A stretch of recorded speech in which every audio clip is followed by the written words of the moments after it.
श्री शिवाय नमस्तुभ्यम। दोस्तों, creative India by अंशी चैनल में आप सबका स्वागत है। दोस्तों, जैसे कि आप देख रहे हैं, ये शिवलिंग है। अब आप सोचें कि मैंने शिवलिंग को ऐसे क्यों रखा हुआ है, ऐसे तो नहीं रखा जाता। और दोस्तों, जैसे कि यदि आपके पास शिवलिंग की जलाधारी ना हो, मेरे पास दो शिवलिंग है।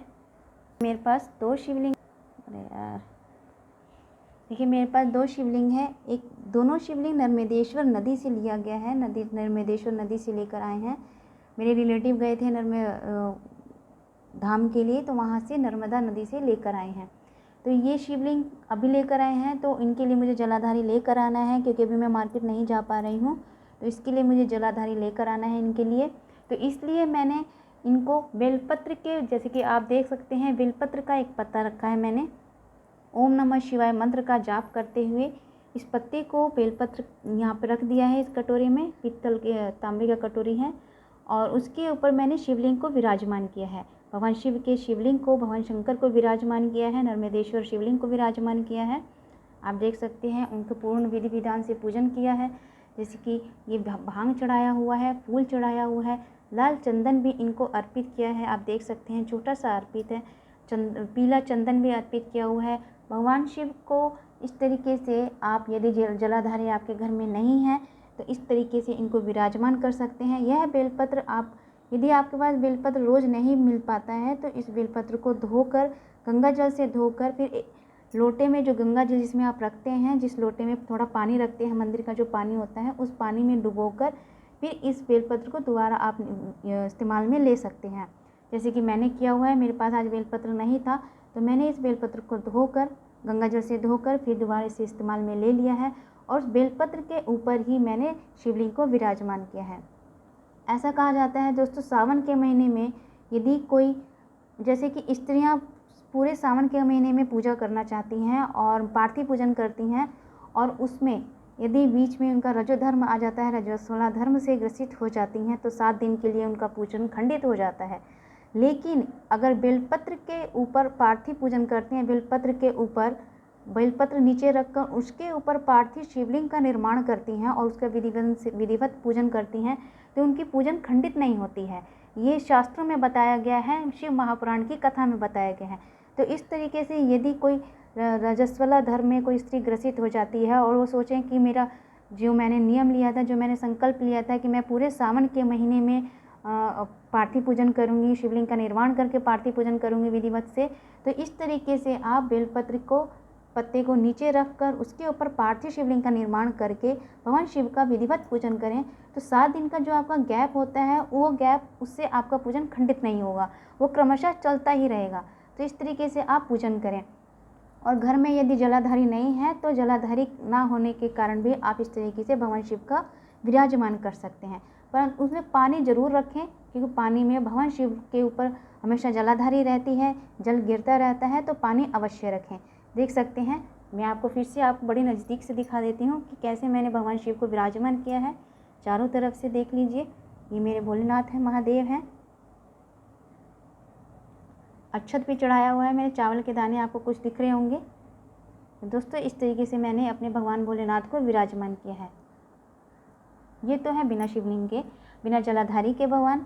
और अब ये है, मेरे पास एक जलाधारी है, लेकर आई थी मैं, और इन पर मैंने शिवलिंग को विराजमान किया है। परंतु जलाधारी ऊपर नहीं है शिवलिंग का, जो इसको बोला जाता है अर्घा। ये माता पार्वती का हस्त होता है। ये जो है, जिस पर भगवान शिव विराजमान रहते हैं, ये माता पार्वती का हस्त होता है।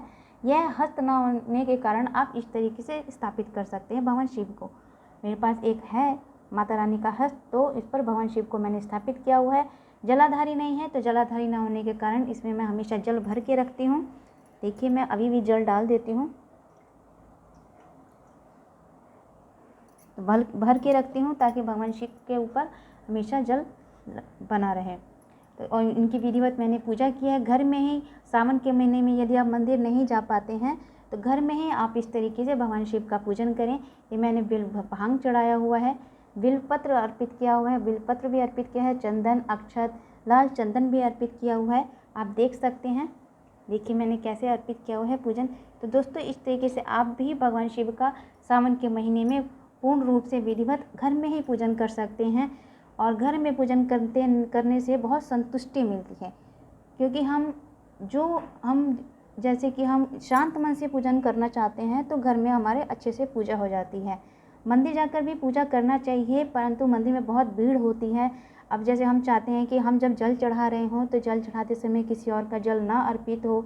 हम जैसे बेलपत्र चढ़ा रहे हैं तो बेलपत्र जब हम चढ़ा रहे हैं तो कोई हटाए ना, उसके साथ कोई और पूजन ना करे, तो मन में से एक संतुष्टि सी नहीं रह जाती है, बस एक भाव रहता है।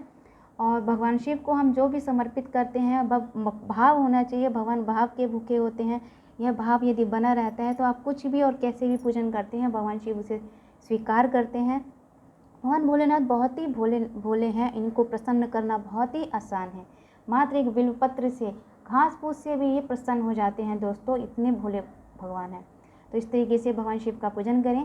जैसे कि आप देख रहे हैं मैंने यहाँ पे चंदन लगाया हुआ है, तो आप सोच सकते हैं ये चंदन मैंने यहाँ क्यों लगाया हुआ है, क्योंकि यह दोस्तों बताया गया है शिव पुराण में, शिवलिंग में ही भगवान शिव का पूरा परिवार रहता है। जैसे कि गणेश जी का स्थान होता है, ये भगवान कार्तिकेय जी का स्थान होता है, यहाँ माता अशोक सुंदरी का स्थान होता है, यहाँ पे माता अशोक सुंदरी का स्थान होता है, और यहाँ पर माता पार्वती का स्थान होता है। जिस पर ये भगवान शिवलिंग विराजमान है ये माता पार्वती का हस्त कमल होता है।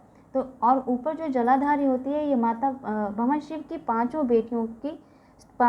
बेटियों का स्थान होता है। तो जब भी आप मंदिर जाते हैं या पशुपति व्रत धारण करते हैं या सोमवार का व्रत धारण करते हैं, प्रदोष का व्रत धारण करते हैं, तो सबसे पहले भगवान शिव, यदि वहाँ गणेश जी की मूर्ति नहीं है, कार्तिकेय जी की मूर्ति नहीं है, तो आप कहीं पे भी ना ढूंढे, शिवलिंग में ही आपको पांचों भगवान शिव के पूरे परिवार आपको मिल जाते हैं। तो सबसे पहले आप गणेश जी का पूजन करें। तो गणेश जी के पूजन के लिए सबसे पहले उनका अभिषेक करना चाहते हैं, तो गणेश जी का अभिषेक करने के सबसे पहले आप यहाँ गणेश जी यहाँ पे जल चढ़ाएं, फिर कार्तिकेय जी को जल चढ़ाएं, फिर अशोक सुंदरी को जल चढ़ाएं। अशोक सुंदरी भगवान शिव की सबसे छोटी बेटी हैं। यहाँ माता पार्वती को जल चढ़ाएं इनके हस्तकमल पे, फिर भगवान शिव को जल अर्पित करें। फिर जो थोड़ा पानी बच जाता है, जल बच जाता है, उस जल को जो ऊपर जो जलाधारी होती है, जो मटका रखा रहता है उस कलश में, उस जल को डाल दें। तो इस तरीके से आप भगवान शिव के पूरे परिवार का पूजन कर पाते हैं और पूर्ण फल प्राप्त होते हैं। भगवान भोलेनाथ प्रसन्न होते हैं, मन की समस्त प्रकार की कामना भगवान शिव पूर्ण करते हैं। दोस्तों इस तरीके से आप भगवान शिव का पूजन करें। यदि आपके घर में भगवान शिव को स्थापित करने के लिए भगवान माता का हस्तकमल नहीं है, तो आप इस तरीके से भगवान शिव को, शिवलिंग को स्थापित कर सकते हैं। कितने सुंदर लग रहे हैं, बेलपत्र देखकर कितना सुंदर लगता है। इस पर भगवान शिव को स्थापित कीजिए। तो ऐसे आपको पूजन करना है दोस्तों। आशा करती हूँ आज का वीडियो आपको अच्छा लगा होगा, जानकारी अच्छी लगी होगी। इससे संबंधित और भी जानकारी पाने के लिए मेरे चैनल को सब्सक्राइब करें, लाइक करें, शेयर करें, और वीडियो अच्छी लगे तो कमेंट में ओम नमः शिवाय, श्री शिवाय नमस्तुभ्यम जरूर लिखकर कमेंट करें। तो दोस्तों आशा करती हूँ आपको वीडियो अच्छा लगा हो। मिलते हैं अगले वीडियो में, तब तक के लिए नमस्कार।